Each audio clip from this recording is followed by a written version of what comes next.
I lifted the loose attic floorboard. The space beneath was empty, $32,800, stacked in hundreds over 5 grueling years for my sister's tuition, had vanished. I didn't scream or shed a single tear. I just stared into the hollow vault, my pulse perfectly steady, my jaw locked with a quiet click. This wasn't a tragedy. It was a balance sheet, and a massive debt had just been incurred. Drop a comment and let me know where you're listening from and what time it is right now. I'd love to know our community. I closed the floorboard and dusted off my knees. To understand the exact geometry of this betrayal, you have to understand the architecture of my family. I am a corporate compliance analyst. My days are measured in risk assessments, regulatory frameworks, and auditing ledgers. I find anomalies for a living. At home, however, I was the anomaly. My parents, David and Karen, were rooted in a traditional working-class mindset from the 1980s. To them, survival was the primary goal, and affection was a highly finite resource. They decided early on exactly how that resource would be distributed. Brittany was the golden investment. She was 3 years younger, loud, vibrant, and aspiring to be a lifestyle influencer.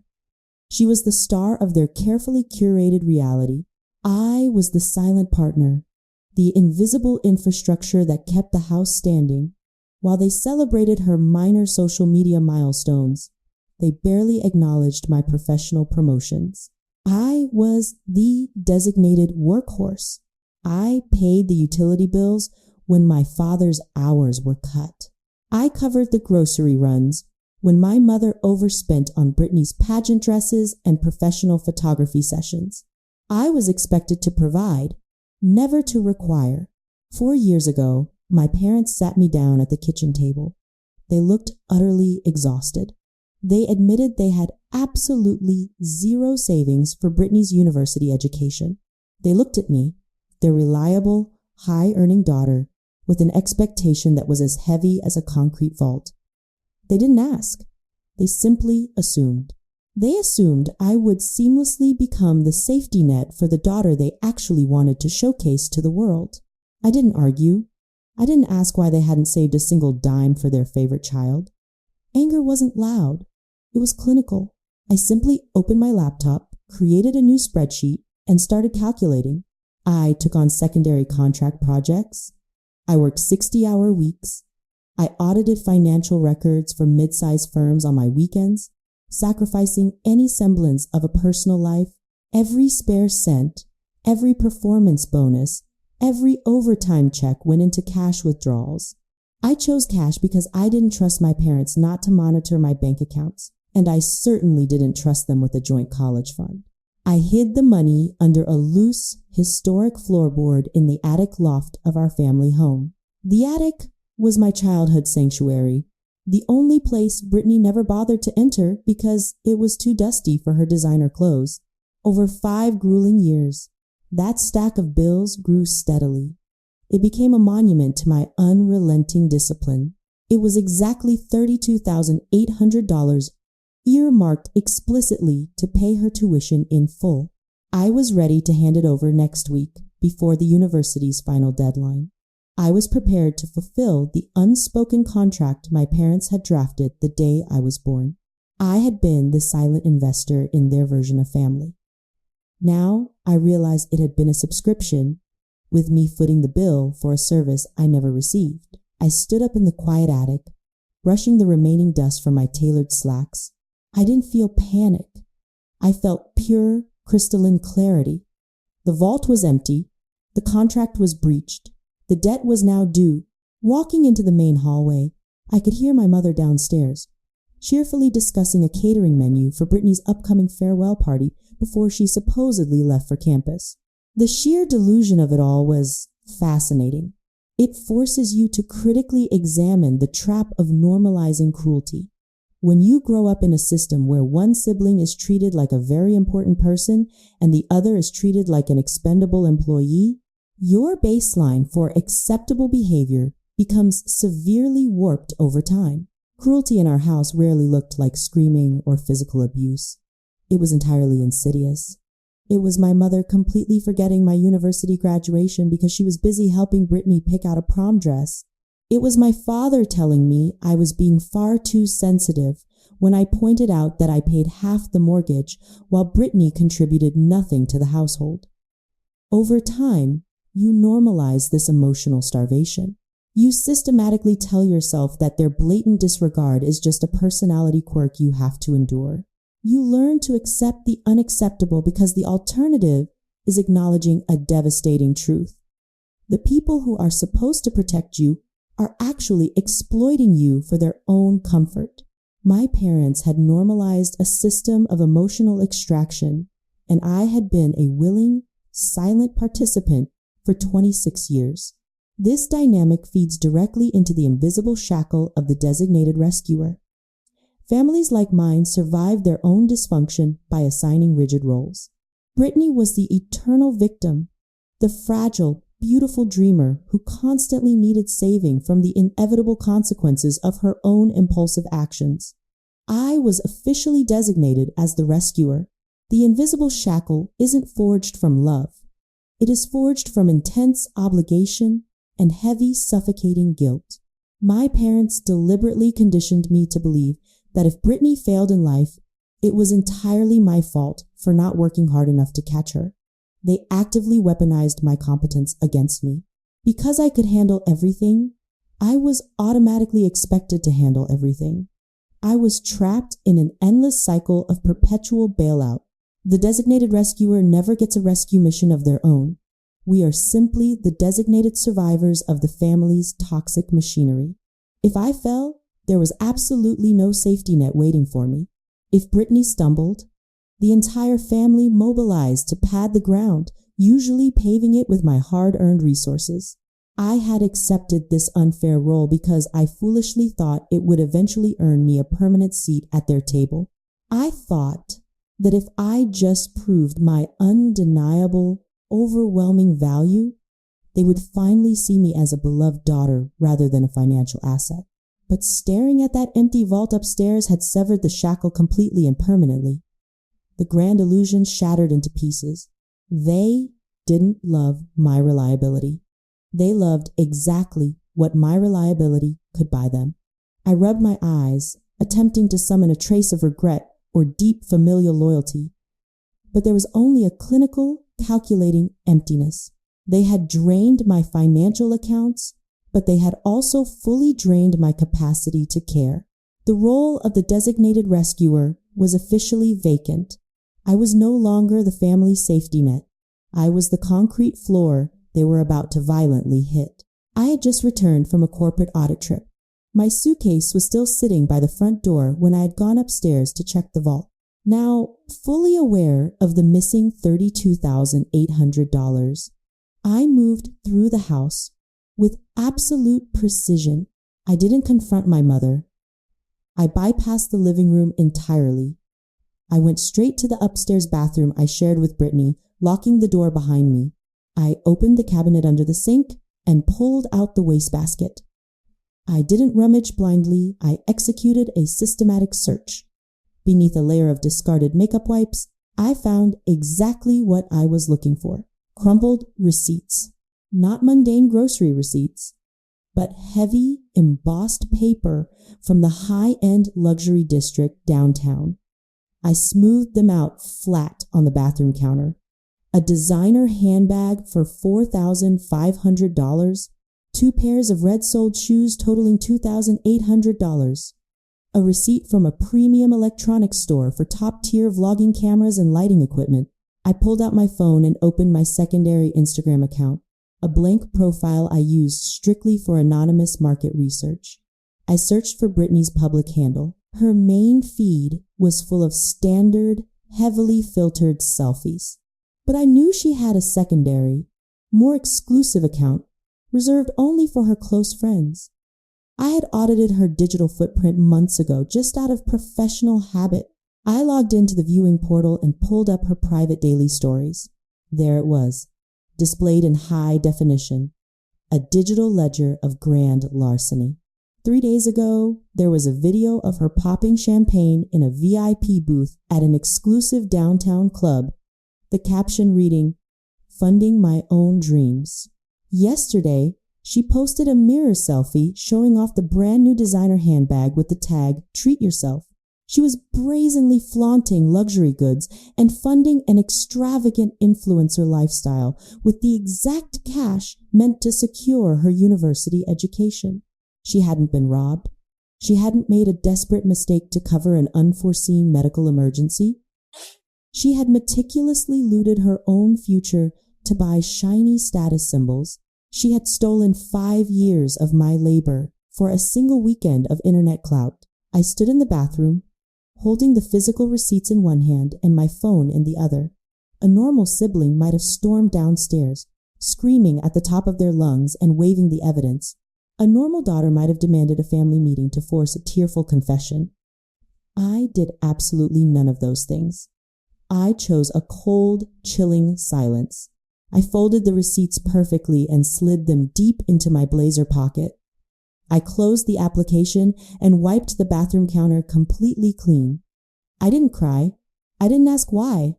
I just opened my laptop in my bedroom and started making preparations. This wasn't revenge. It was accounting. The numbers had to balance. My family thought they had successfully executed a flawless embezzlement, completely unaware that the auditor was already drafting the final report. I walked calmly downstairs, greeted my mother with a perfectly polite smile, and asked what time dinner would be ready. The trap was set. Sunday morning arrived with a deceptive calm. The smell of pancakes drifted through the house, creating a perfect domestic facade that masked the impending destruction. My father, David, sat comfortably at the kitchen table reading the sports section. My mother was humming cheerfully by the stove. Brittany was sitting across from me, texting furiously on her brand new, stolen smartphone, oblivious to the consequences of her actions. I sat quietly, sipping my black coffee, checking the time on my wristwatch. It was exactly 10:14 in the morning. At exactly 10:15, the kitchen landline rang. It was a harsh, jarring sound that cut through the domestic peace. My father sighed, folded his newspaper with mild annoyance, and reached for the receiver. "Hello!" he barked. I watched his face closely. I watched the casual annoyance drain away instantly, replaced by a deep, rigid confusion. "Yes, this is David. I'm her father." A long pause stretched across the room. "What do you mean the deadline passed? The university tuition was supposed to be paid in full by Friday afternoon." My mother abruptly stopped humming. Brittany looked up from her phone, a sudden flash of panic widening her eyes. My father's face rapidly hardened into a mask of pure fury. "Listen to me. There must be some kind of mistake. My eldest daughter was handling the financial transfer." He slammed the phone back onto the receiver and spun around to face the kitchen table. The room was dead silent. "Samantha." His voice was dangerously low. "The university bursar's office just called. They said Brittany's account is severely delinquent. They are dropping her from all her registered classes tomorrow morning." Why wasn't the wire transfer made? I took a very slow, deliberate sip of my black coffee. I didn't flinch. "I couldn't make the transfer, Dad. The designated funds were completely unavailable." "Unavailable? You have been meticulously saving that money for 5 entire years. Where the hell is it?" he shouted, slamming his heavy hand flat on the wooden table. I stood up smoothly from my chair. I reached deep into my blazer pocket and pulled out the neatly folded stack of embossed retail receipts. I placed them flat on the kitchen table, positioning them right on top of his sports section. "The funds are currently residing in a VIP club booth, a designer handbag, and 2 pairs of red-soled shoes. You should ask your youngest daughter for the fully itemized expense report." My father stared blankly at the receipts. My mother gasped. Brittany's face drained of all color. She instantly burst into hysterical tears, a chaotic symphony of loud sobs and pathetic excuses. "I'm so sorry. I swear I was going to pay it back. I just needed to build my personal brand to get corporate sponsorships." "You have to help me, Samantha. Please, just fix it." My parents looked at me, their eyes wide, with that deeply familiar expectation.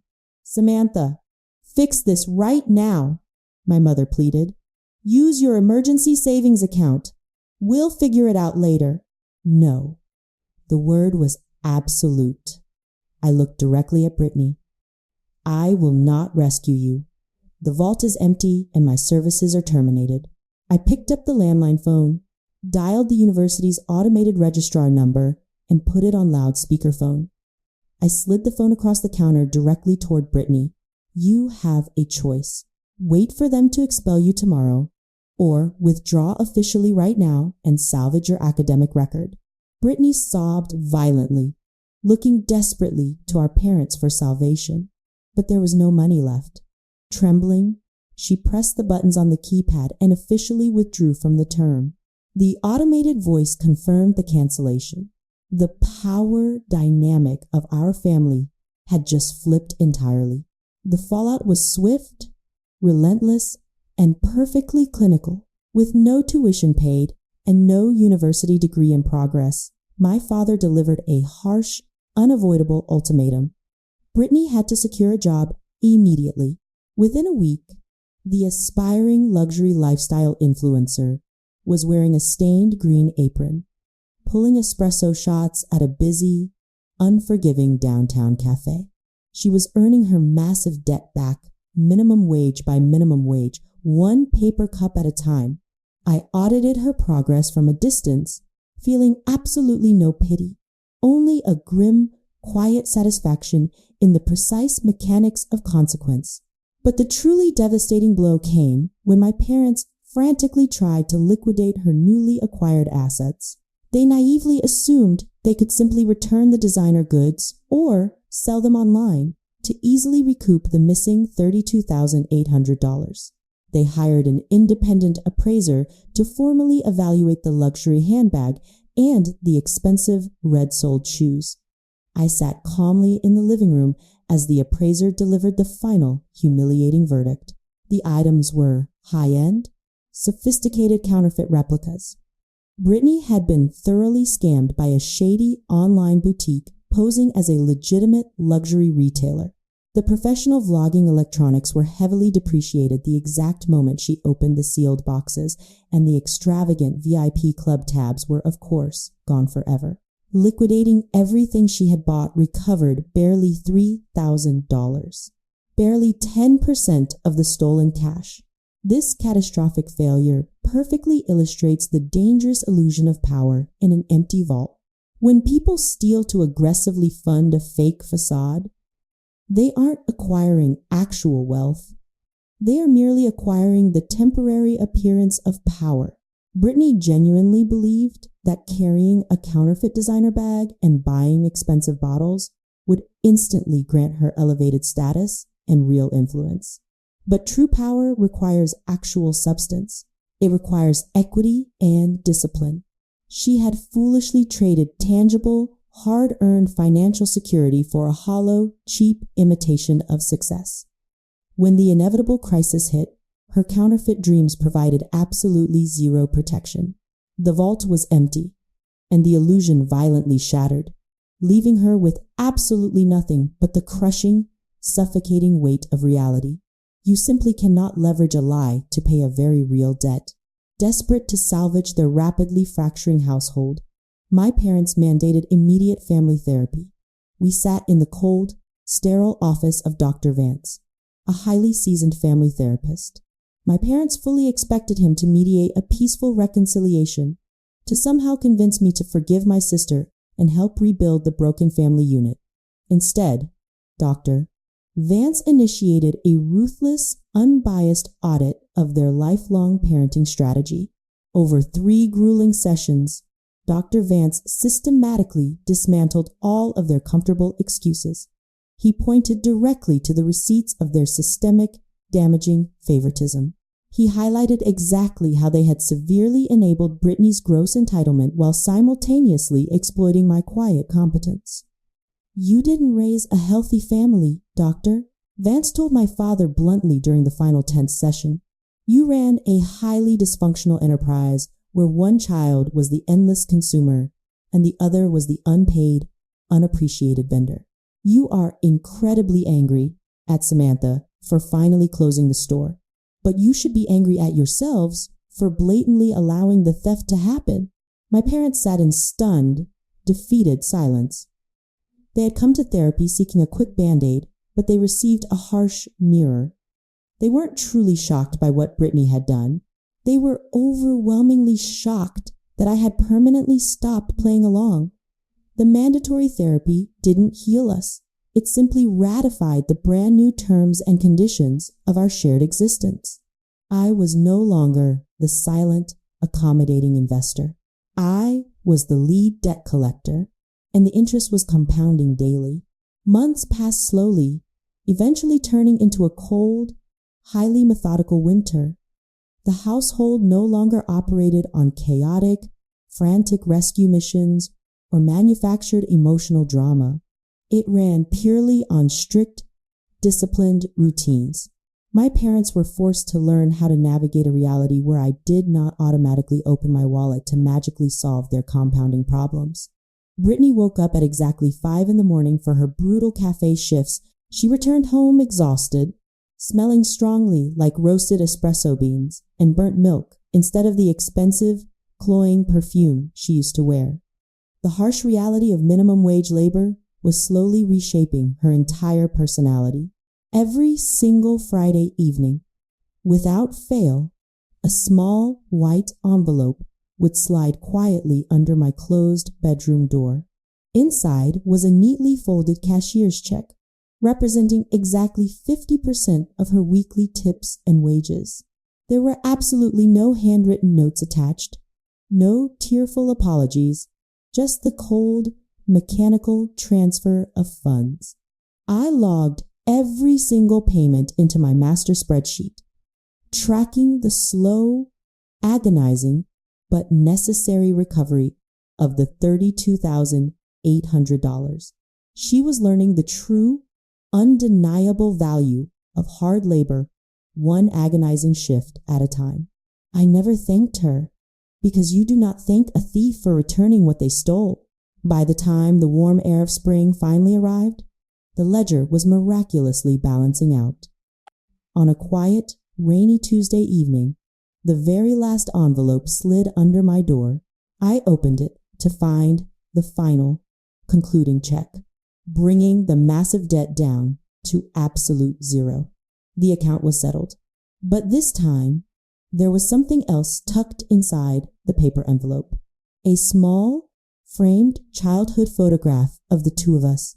We were maybe 7 and 4 years old, sitting on the front porch steps, smiling genuinely before the toxic architecture of our parents' favoritism had completely warped our lives and destroyed our bond. I held the old photograph for a very long time, studying the innocent faces we used to have. I walked up the narrow, creaking stairs to the dusty attic loft and firmly pulled up the historic wooden floorboard. I didn't put any more cash back into the hidden vault. Instead, I carefully placed the framed photograph inside the dark space and gently set the floorboard back into place, securing it tightly. I didn't leave it there as a monument of eternal bitterness or a dark shrine to her betrayal. I left it there as a permanent psychological boundary, a physical reminder of the definitive line that was crossed and the necessary line that saved us all from continuing a highly toxic cycle of codependency. I've come to realize that holding people strictly accountable is the absolute highest form of respect you can possibly give them. Breaking free from toxic family roles carries a heavy, undeniable psychological toll. You lose the comforting illusion of the perfect family you always desperately wanted, but you ultimately gain the unbreakable reality of your own incredible strength. Forgiveness isn't always for the other person. Sometimes it's the only viable way to permanently set yourself free from the heavy expectations that chained you to their dysfunction. I didn't forgive my family by letting them off the hook or paying their bills. I forgave them by forcing them to finally face their own harsh consequences, and in doing so, I finally reclaimed full ownership of my own life. If you've ever had to summon the courage to break the invisible, suffocating shackles of a toxic family dynamic, drop a comment below and share your personal story. You are not alone in this difficult fight. Don't forget to like this video and subscribe to the channel for more true stories about demanding real accountability and taking your power back.